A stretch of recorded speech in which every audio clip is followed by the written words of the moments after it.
This is Travis Wayne Goodsell. I wanted to do a part 2 for yesterday's video, which did fairly successful for the first few hours. We'll see how well it does overall, but about throwing Mormons into the title when talking about the origin of the Civil War that we're in here in the United States. More on this psychological manipulation has to do with abuses by those in positions of power and authority. Obviously, people who are in positions of power and authority don't believe they are abusive, nor do they want to be exposed as abusive. So when people complain, they have to cover it up, and that's a poor business tactic. If you had a business where a customer comes and complains about the quality of service, the quality of the products, the quality of the bathroom, whatever, it doesn't do good for a business to abuse their customers and dismiss and ignore and punish and discriminate, and etc., etc., etc. And so if that's known in a business that you can't treat customers like that, why then would the government treat citizens like that? Why then would organizations that are not businesses, sort of like maybe a doctor's office, for example, why then would they abuse members or clients or the community? It doesn't seem to make any sense looking at it on the outside. But if you're involved in it, such as a religion,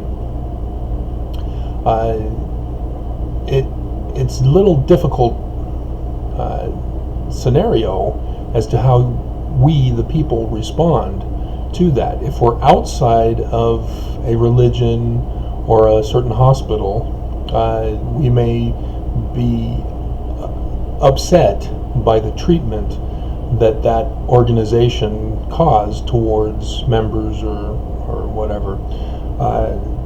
But if you're involved in the organization itself, when you get abused by them, there's a different mindset that takes place. If you've had a faith in that organization, if you've had loyalty to that organization and they betray you and turn on you and abuse you, there's several responses that typically take place. One is you get silenced. They abuse you. They've asserted themselves as in power and control over you, and so you just remain silent and suffer through whatever hardship you're forced to bear. The other is that you'll complain and stand up and say something. And of course, as the abusers, they don't want to admit that they were in the wrong and that they caused the abuse through their system. So they will do these particular types of things, which is ignore and discriminate. Those are the popular ones. I've got experience with this here in Utah, and on many different fronts, because Utah is a dominantly conservative state. Conservative is Republican, and Republican is nationalist. Even though other Republicans don't necessarily join Trump in saying that, yeah, we need to be nationalist, and that they're nationalist, the ideology is exactly the same. the principles that they adopt are exactly the same. The platform, exactly the same. They think as they are told to think, and I brought up that part in the previous video. But the abusers,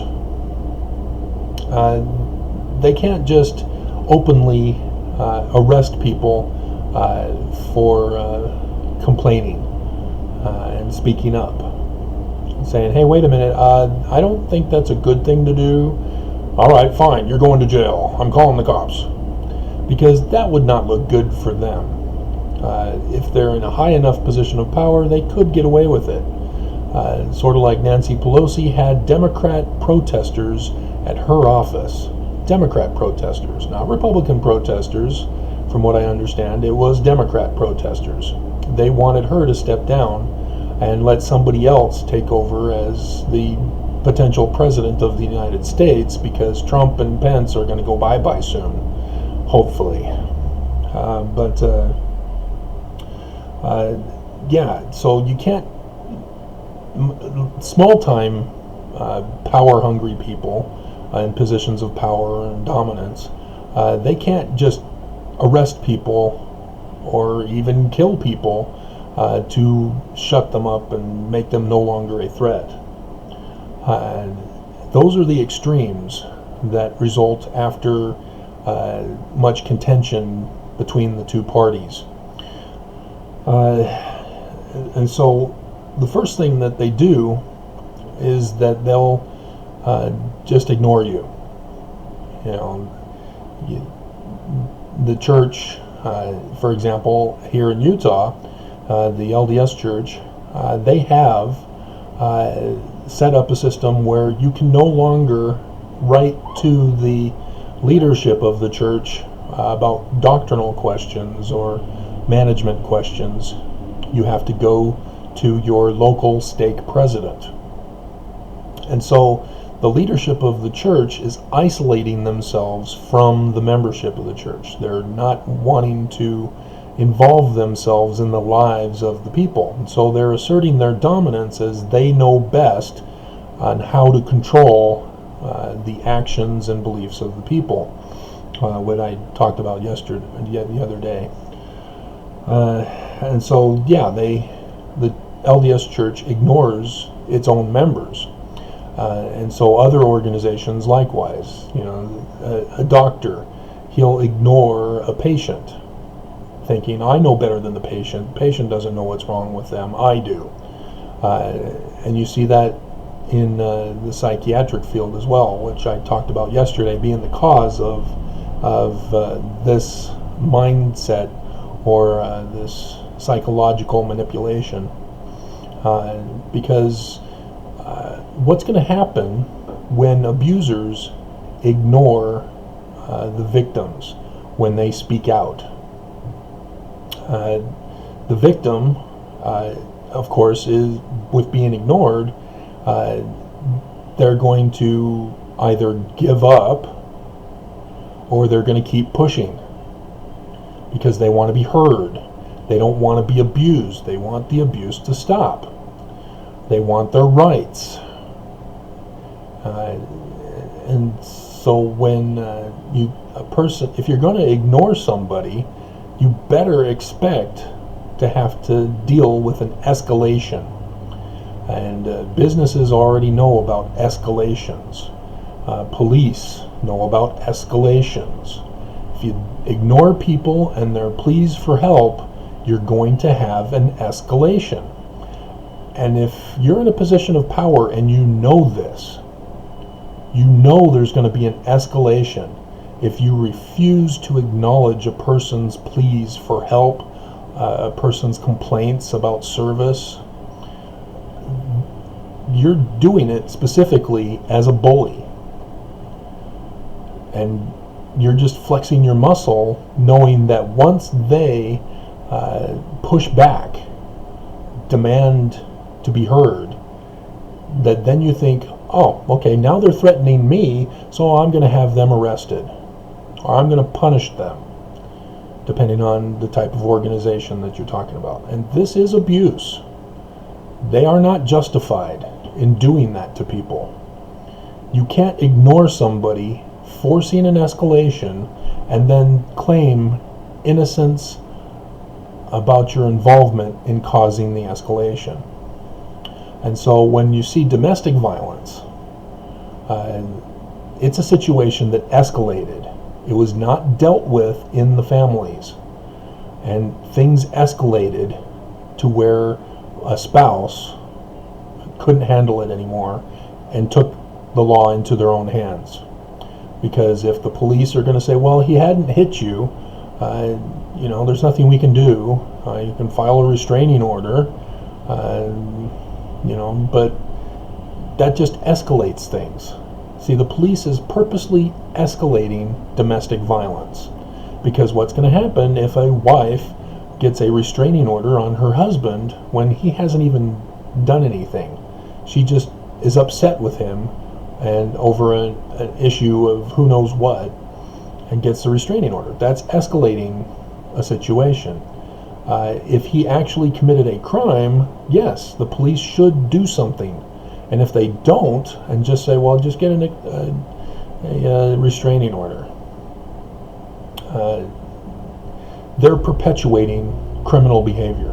They're escalating a problem that should have been stopped immediately to prevent escalation and domestic violence. And it happens in all of societal contact, regardless of the organization or the unit that's involved. And so when you're in a position of power and you have people who are clearly opposed to the way you want things done, you also, along with ignoring, you discriminate.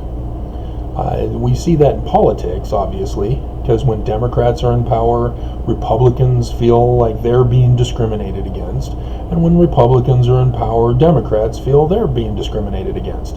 And they're both right when they're being discriminated, because that's what people in power do when you only have tribalism that's involved in party government, blah, blah, blah.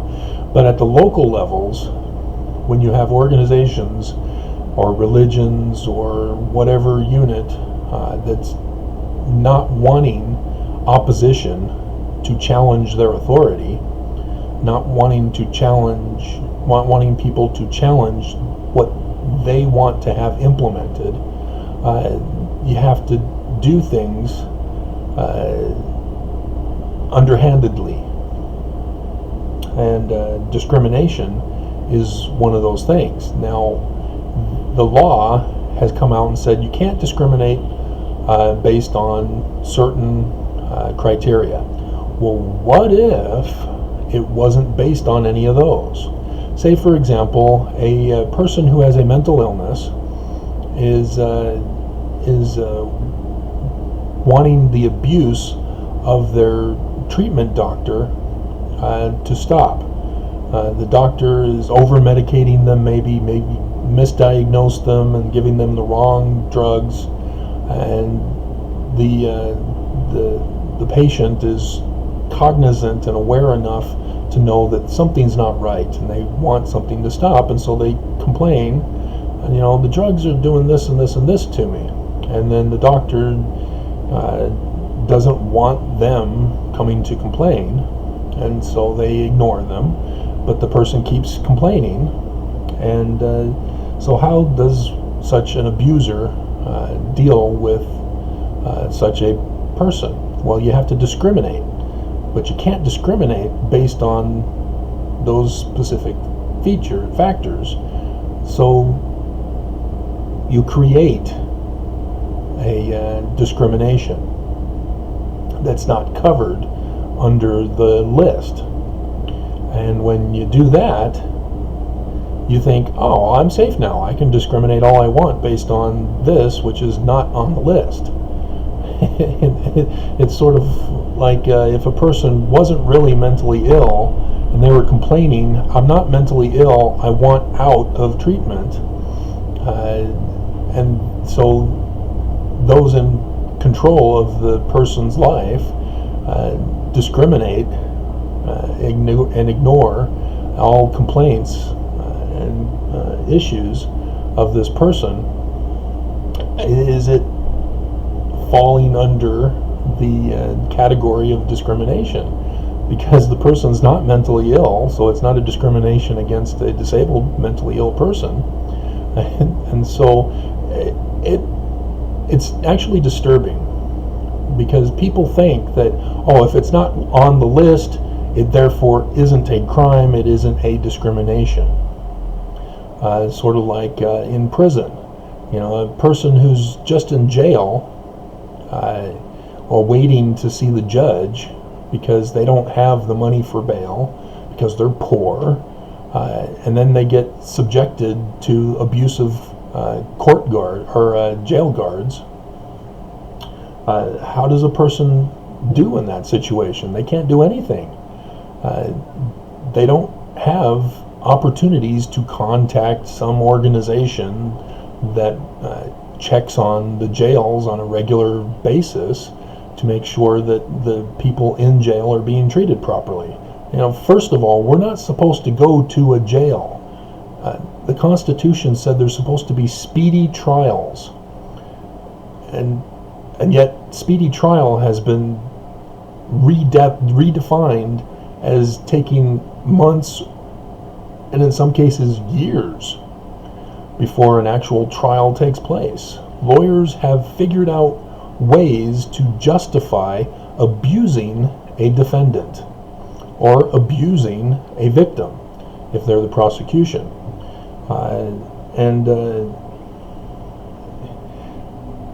So yeah, the court system is a perfect example of what I'm trying to talk about here, is that the court system is abusive. The whole process, from the police who illegitimately patrol our streets looking for criminals. You don't have a fire department patrolling the streets looking for fire violations, giving out tickets for fire violations. Instead, you have fire departments doing fundraisers and collecting money from traffic pedestrians as they go by. So we have a messed up system.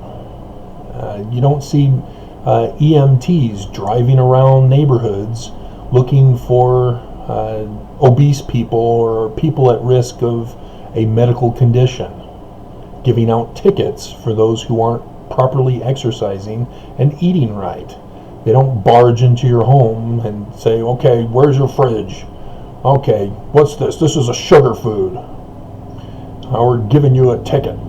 You know, that's not the kind of society we want to have. That is the kind of society we're headed for if we're not careful. Because if you've not been paying attention to Trump, Trump has already talked about providing food for those on SNAP, replacing the money with food boxes. And the government would be in charge of what people on SNAP would receive as food. And SNAP is already insufficient to handle the needs of those who need SNAP. But to have the government step in and say, this is what you're going to eat, and you can't complain, you can't do nothing to change it. That's going to cause more problems, but it's coming. The longer Trump's in office, the more at risk we become as a nation. And if you're a Republican, if you're a Trump supporter, he's coming after you too.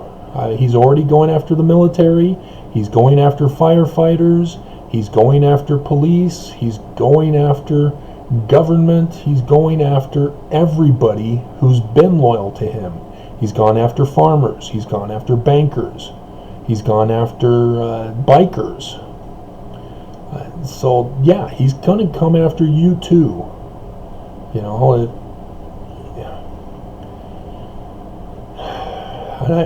I don't know how to explain this to people. But this is the abusive scenario that happens in our societies throughout this whole nation. It's one system of abuse that people grow up with. And people think that, oh, well, we need to teach our kids when they're young that they have to rely on themselves, that they can't rely on other people for help, that they need to trust themselves and themselves only, and nobody's going to give them a free handout. They must work hard and sacrifice their desire for a happy life in order to get by in society. And that's just wrong. It doesn't need to be that way. It's because of people who are in positions of power are abusive. It's that simple. Stop the abuse and everything is fine. But people in power don't want to lose their power. Trump's not going to give up his power. You know, he's now president. You know, unless Mueller can recognize, hey, wait a minute, he wasn't properly elected. It was a falsified election. And then indicate that he has to leave. His presidency is revoked altogether. And so you don't need to impeach and indict him. He's already illegitimate as a president. And technically, because he is illegitimate as a president, nobody in the United States needs to follow him. If you have a court case, and I'm putting this out there because everybody's doing it with Whitaker, who got put into the Attorney General position, that because Trump is also illegitimate, every act, every bill also are illegitimate and can be fought in the courts for that reasoning. I highly recommend everybody do that who has the ability to take the matter to court. I doubt anybody is on my site, channel, who will do that. But yeah, if Trump is illegitimate as a president, anything he does is invalid. So sending troops to the border, invalid. Put them back to where they were. The tent camps, invalid. Take them down. All the acts that he's done, take them down. All the foreign trade agreements, the tariffs, all illegitimate. Stop them. You know, we are in the constitutional crisis already, people. It sickens me when I hear Democrat press say, "Oh, well, it's not a constitutional crisis yet unless Trump does this line," and then he crosses that line, and then they go, "Well, if he does this, then that will be the line that he crosses." He's crossed the line a long time ago. So, yeah, we are already in that crisis. But that is what abusive people do. They ignore others. They do what they want. They implement what they want. And when people complain, they suppress the complaints. They ignore. They discriminate. And as you can see with Trump, he forces people to sue him in order to cause the change necessary. And so he has so many things that need to be sued, it's just overwhelming our court systems. And the main thing is Trump legitimate or not? That should have been the question right from the start when we recognized that Russia had hacked our election. That should have been our first attention, was, did Russia alter votes as they did in Georgia, which means, yes, they did, which means Trump is illegitimate. The election was illegitimate. We need to do it over. Yeah, on Friday, 23rd of November, I will be putting on my website what we need to do as a people to take back our nation. The other video that I have titled Take Back Our Nation, nobody's going to that. I think it's because I put Trump on the screenshot. And so the majority of my people apparently aren't hardcore Republicans. So yeah, it's deceptive in its appearance. Do not judge me by the appearance. I always get, when I talk about Mormons, I always have a certain Mormon follower or followers who specifically wait for me to publish something about the church so that they can put a thumbs down automatically on it. I doubt they've even watched the video and know what it is. So, YouTube has set it up so that things escalate. But, at least YouTube allows me to ban people from my channel if they get abusive. And I've had to do that on several occasions. But on the 23rd, my website, I will lay it all out. I've already got the framework set up, www.travis-wayne-goodsell.com, and let's get our nation back. Let's make things a better place, please. Just because I have the solution doesn't mean it's going to happen. It's only going to happen if you also implement it. The majority of Americans do not vote, which means the majority of Americans can take back our nation, but only if they stand up finally. And I'm not talking about voting. That was a scam by the Democrats. Oh, save our nation from Trump. Make sure you vote. If you don't vote, Trump will get his way. Democrats were threatening us to vote for Democrats so that they could get into power instead of Trump. Both parties are corrupt, and they're both abusive to us. So all this talk about their platforms, Republicans have security as their platform, and Democrats have diversity as their platform. Don't fall for that, people. It's a trap. Go back to the psychological video I did the other day. That explains the trap. It's not legitimate. You're being brainwashed. And that's what abusers do, is they utilize those brainwashing techniques, and they purposely ignore our complaints. They ignore our opposition. They ignore our protests. And they do all they can to escalate the problem so that we then are punished when we are the victims. And that's a very dangerous thing that our nation is in right now. We're in great peril. So please,